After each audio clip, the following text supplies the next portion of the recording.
Hi guys, welcome back to my YouTube channel. Thank you so much for clicking on this video today. I'm so excited to have you if you're a returning subscriber, and if it's your very first time to be here, we love to have you here. It means my channel is growing, so kindly consider subscribing. We welcome you into this family, to be a part of this amazing family. This is where we love, we learn, and we grow, and we are really excited to have you here. Also consider sharing this video to your friends and family. I would love to reach as many people as I can. So today, as the title of the video suggests, I'm going to be sharing or taking you through my delivery story and a bit of my pregnancy journey, so that there's a flow to it. And I'm doing this not just because I want to, but because I feel like there are things, one or two things that someone may learn, especially if you're preparing for your delivery, if you want to get if you're trying to make a decision of whether to whichever delivery method to go for. So I believe this will be good for you. So I'll start by saying that for me, I went through CS. It was not elective. It's because I went through CS with my first baby. The story is on another video. You can watch it. I already shared that. And so because of that, and my pregnancies were not very far apart from each other, I had to go for CS. And again, like I mentioned in my previous video, it was a twin pregnancy. So I think you kind of get why it just had to automatically be a CS. Yeah, so us humanly, or myself and the doctor and my husband, we were preparing for a CS. Yeah, so let me go back to the pregnancy. Initially, I had to be on bed rest in the first trimester. So what are the kind of reasons? What reasons are going to make you be on bed rest? Sometimes you can be having a very risky pregnancy, sort of. Like, for example, if you have discharge, it is one of the reasons why you need to go and see a doctor, see a gyna.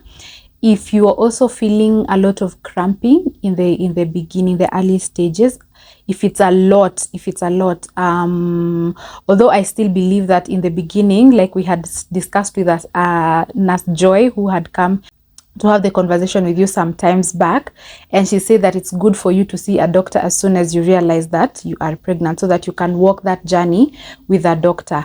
Yeah, so when you start that early on, then when there's anything that looks different or then you have someone to consult, and that is the doctor or the gyna, if you choose to work with a gyna through your journey. So yeah, so I decided that not I, but the gyna, after describing to him how I was feeling, he gave me bed rest, but he only gave me 9 days, which after the 9 days not going to work, I was just home, I felt better and I was okay.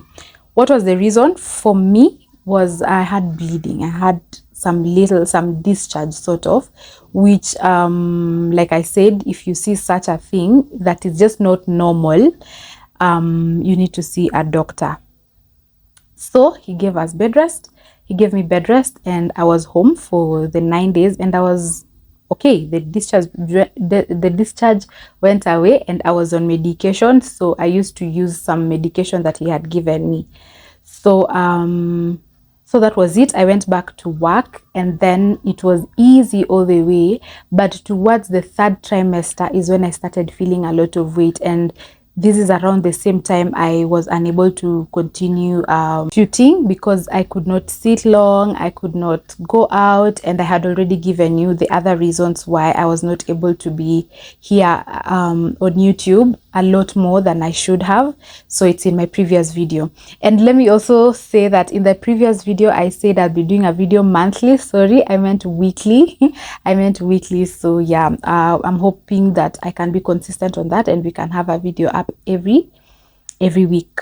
Yes, so the pregnancy went on. It was really heavy on me, and having the scar that I can say it was a bit fresh, I really had to take another bed rest or something. I just needed to be very slow on myself, like to just slow down on so many things, because I really needed to be cautious. And we also desired to go all the way to 38 weeks, because that is when a baby is fully developed. Of course, the pregnancy goes all the way to 40 weeks. But because of the elective CS and being twins, I could not get all the way to that point. As in, I could not wait for labor. So you normally get 2 weeks minus 2 weeks from your EDD if you're going for CS. That is if it is elective, or you have to go because of some medical reasons. So yeah, so during that, the end of my pregnancy, of course, we had to choose a date for delivery with the gyna, and we had to choose a hospital. And I must say that it is very important for you to go. I've said this before in my previous video when I was sharing my story for my delivery story for our first baby, and I said that it's important for you to go to hospital. Just go and see what are they offering that is that you need, or you know what, just go and find out everything, ask all the questions that you may have. Like I said, it is important, even if you're going for vaginal birth, to still know if there's a theater, if there's a NICU, you know, just all those important things in a hospital. And I know most of the hospitals have that. So we did that. We went to, I think, 3 hospitals, yeah, or 2.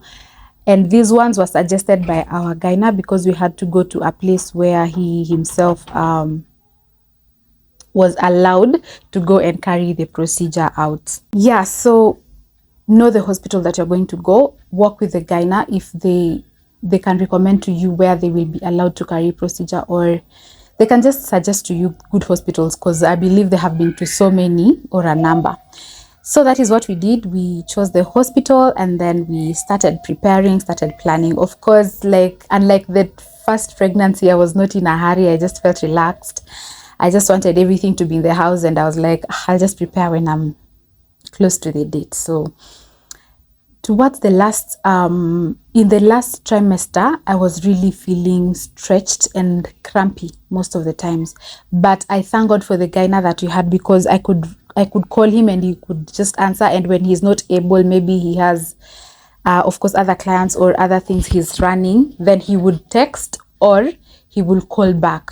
You know, there are those people who can't call you back when they find your missed call, or yeah, so he was really reliable, and I'm grateful for that. So, and I can recommend him actually.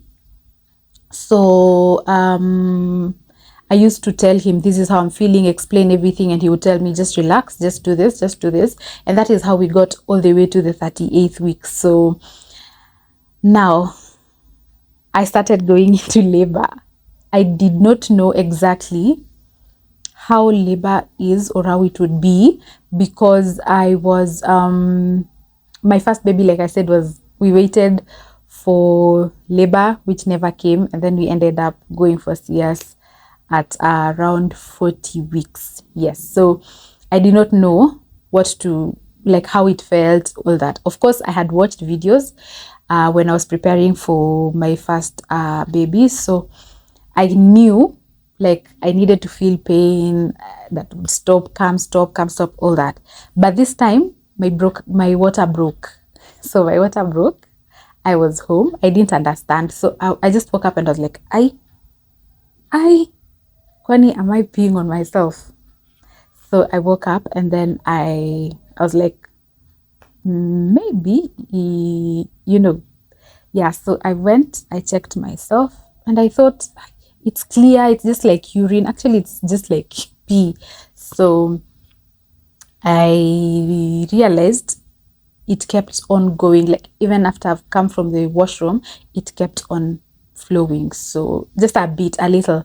And then I decided to call my friend who had shared with me her delivery story. She has delivered her babies normally, like, okay, vaginal birth, all these births are normal. Yeah, so she told me, from how you're explaining, it looks to be like your water has broken, and it's most likely you're on labor. Then I was like, what? Okay, so I called my mom. I told her. She actually told me the same thing. That one is labor. Call the doctor. So I called my husband. Had just left home that morning, and I called him. I told him, this is what I've seen. wherever you are, just relax. Let me call the doctor first. Don't be in a rush. Let's hear what the gyna will say.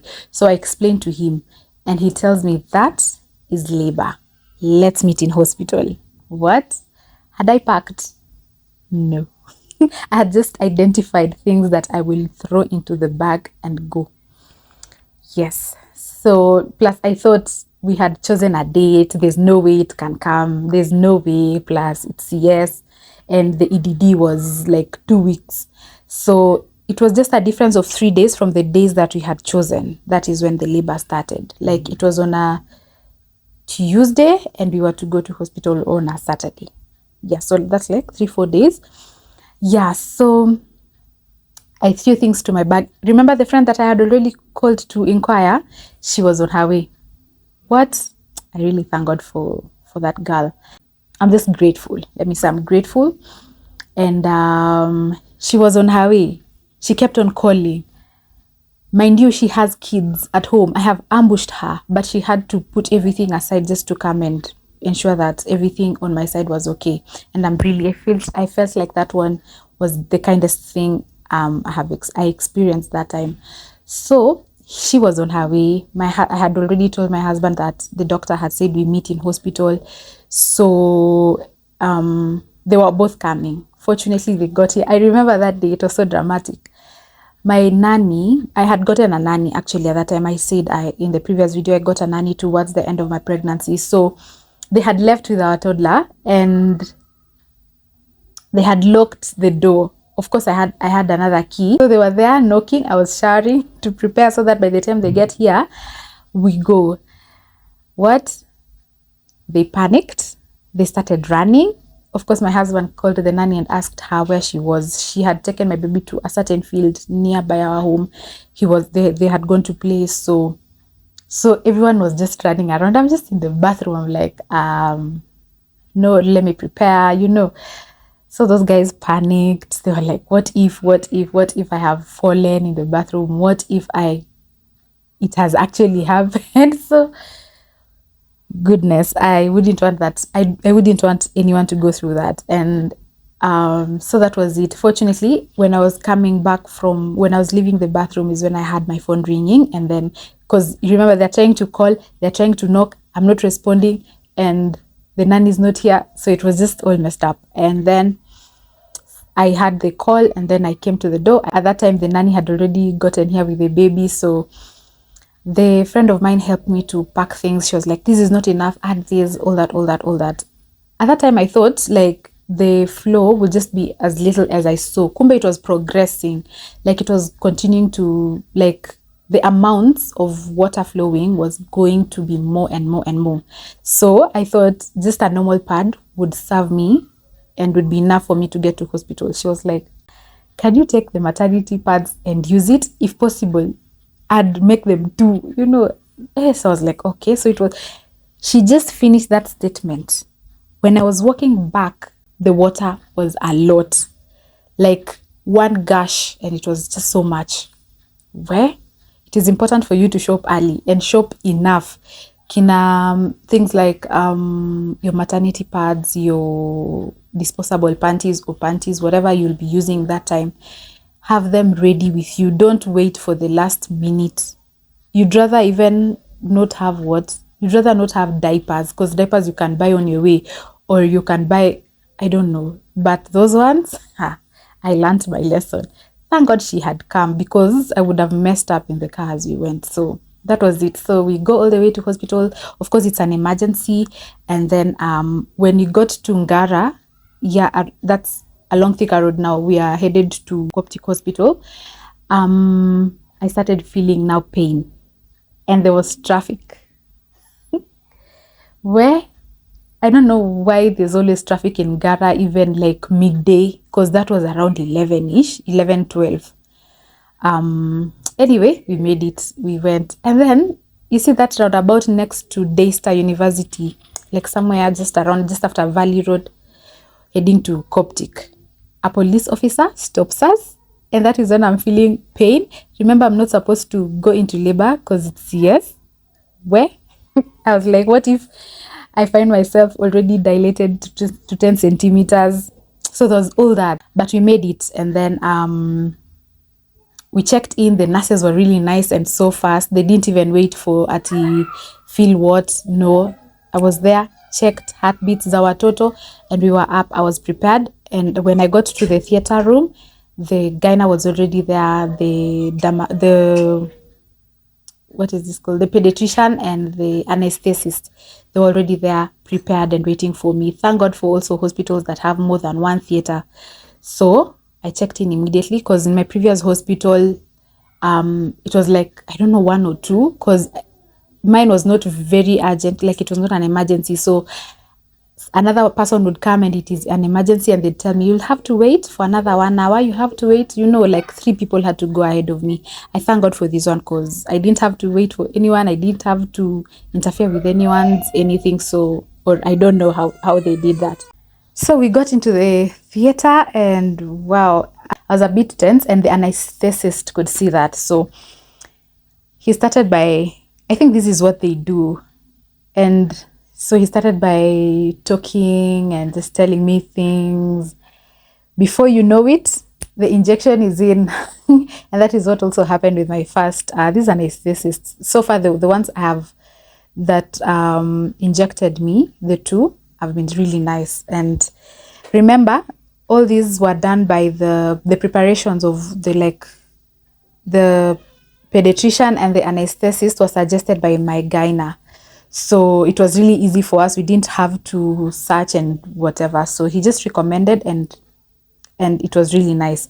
Also, the other thing our gyna did, which I felt was really nice and positive and worked for our good, was him taking us through what the insurance offered. If you're using an insurance, if it's cash, they take you through that process, and then you get to know what exactly you expect while you are at the hospital, what extra money you'll need to pay, etc, etc. So he walked us through that, and it was a bit easy. So when we were going to hospital, we already knew this is how much. If everything goes well, this is the amount, and this is what we will add, or this is everything, just like that. And again, that was also helpful in choosing the hospital, because when you know the charges and all that, then you know what to choose, etc. And if you're going for, if you do not know how it will end up for normal, or vaginal birth or CS, then it is always good to ask for both, just to compare, because of the finances issue, so that you're not surprised, or you have to stay longer in hospital just because of the bill. So that was another plus from our gyna. So we go in, and the procedure went well. And did I say that I was a bit tense? Yes, I think I said that. So the process went well. I was really happy. I remember when I was shown the first baby, I was like, oh, thank you, Jesus.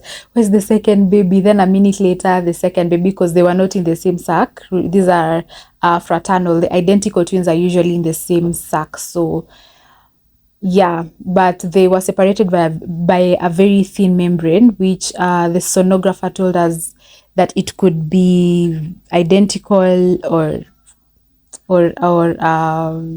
fraternal. That still I do not understand as much. The babies are here, they are okay, and I just felt like it's over, it's done. I'm just happy. I was just like, thank you, Jesus, all through. And again, the anesthetists were there, the storyteller. That went well. And then I was taken to the waiting area, which I felt like it was forever. They usually take someone there for like an hour, 45 to 1 hour, for someone to just recover. Well, I felt like it was a whole day because I wanted to really see the kids. I just wanted to see my husband. So I kept asking them, can I go now? I'm feeling okay. Of course, I'm not okay. The anesthesia cannot go away almost immediately. It takes some hours. So I was just telling them, can I go? I'm just looking so drowsy and dizzy. And yeah, so one nurse came, checked me, and she was like, Madam, you have to just relax for a bit. In the next 30 minutes, you'll be with your kid. You'll be at the ward. Yeah, so I called him again and I asked him, can I talk to my husband? At least I want to know that he has already met the babies. So he was kind enough, gave me a phone. I called him and he told me he was okay. And then I also told him I was okay, because at this time he didn't know there was waiting. That is the other thing, he didn't know. So on the other side, you see someone is panicking. That is why we always say even the men go through the hardest labor, because on the other side they really don't know, unless for the vaginal birth when they are with you. But for the CS, they do not know how everything is going. So this is an hour plus. So you had been told 1 hour and the surgery is done. Then now this is going to 2 hours and you're like, Kwani, what's going on? So I think it was also a relief on his end. And remember, my friend was also there, who was really helpful. She, by the time I got to the ward, she had already unpacked and set aside things. She had already given out the clothes for the babies to wear. And yeah, I remember my husband later was telling me he was in the lift with twins carried by nurses, and he didn't know they were his. So he's just going his way, and then the nurses are just going their way. Then later, they are meeting the two nurses with the two babies, and then it's like, these are your kids. I was like, what? We were together in the lift, and I didn't know. Yeah, so that was it. We went through the 6 hours without seeing the babies. So there's normally like 6 hours to just recover. But this time I was so angry, so thirsty. But thank God for my friend again, who was there with me, just telling me stories and just keeping me company. And I felt time went by very fast. So I met the babies finally. We were so happy. Then we prayed, and then my friend went. And I just still feel till today it was a huge sacrifice on her end. And I'm so grateful. I'm so grateful for you. And I really love you so much. So when you get an opportunity to just do something for your friends, to be there, to be present, I have learned that I want to do this for my friends when I can, where I can, Yeah, so that is it. And then we were there for like 3 days. Fortunately, we got a room at Coptic where it was private, so we were able to stay. I was able to stay at the ward with my husband.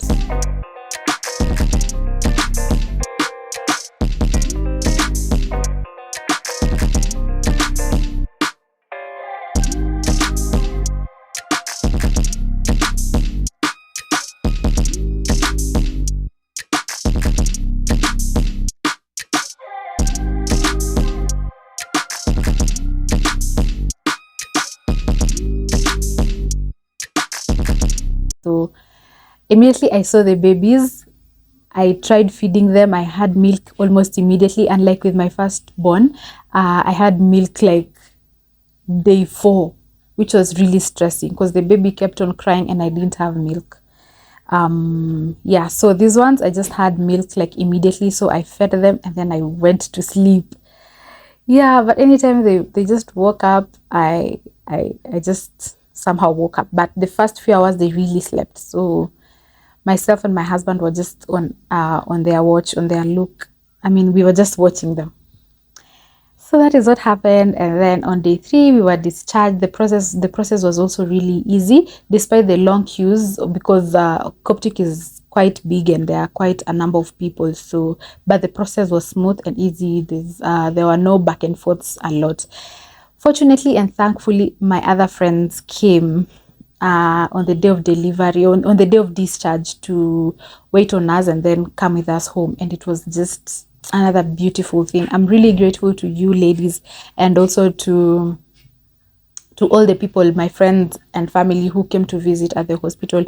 It usually is just so warming and it feels really nice for people to just come and check on you. So yeah, so I remember they actually came with a huge flask of soup, and wow, it's just the little things. It's the little things, and I'm so grateful for that. Yeah, so they were there. They waited for like almost 3 hours because they came in at around 5, and then we left together at around 8. So we were together all that time, just laughing, and them just carrying the babies, helping me to get ready to leave the hospital as we take the soup that had been brought, very yummy soup. Then we got home, and I'm so grateful for my nanny who was with us at home that day, because we got home and everything was just prepared. The only thing I came to do was to eat, shower, and sleep. Yeah. So that is when now the postpartum, the reality of just being home with 2 kids and our toddler started to hit. That I'm going to share on another video, but I really thank God that everything went well. There is so much support around me at that time, especially from my husband and my mom in love, and I'm so grateful that we are able to see these babies grow each and every day. So thank you so much for watching this video to the very end. So one thing I'm going to say, and one thing that I learned, is when you're expecting multiples, kindly work with a gyna. When you're intending to go through CS, also work with a gyna. Please do a pre-visit to a hospital that you've chosen. Go to at least 2 or 3 hospitals before you settle on one. Make sure your finance option, the option that you're going to use to pay, you already know, and you already have understood all the terms that are required of you and of the hospital, and all those. The other thing is, try and have someone to be at home ready for you. Either if it's your first baby or the second or third, let someone be home, because it can really be overwhelming because you do not know how the baby is going to adapt to that environment. And the last thing is that support that you can be able to get, and if you are a friend to someone who is almost delivery, please be present with them, because it makes postpartum really easy, recovery really easy. Thank you so much for watching this video to the very end. See you in my next one. Bye.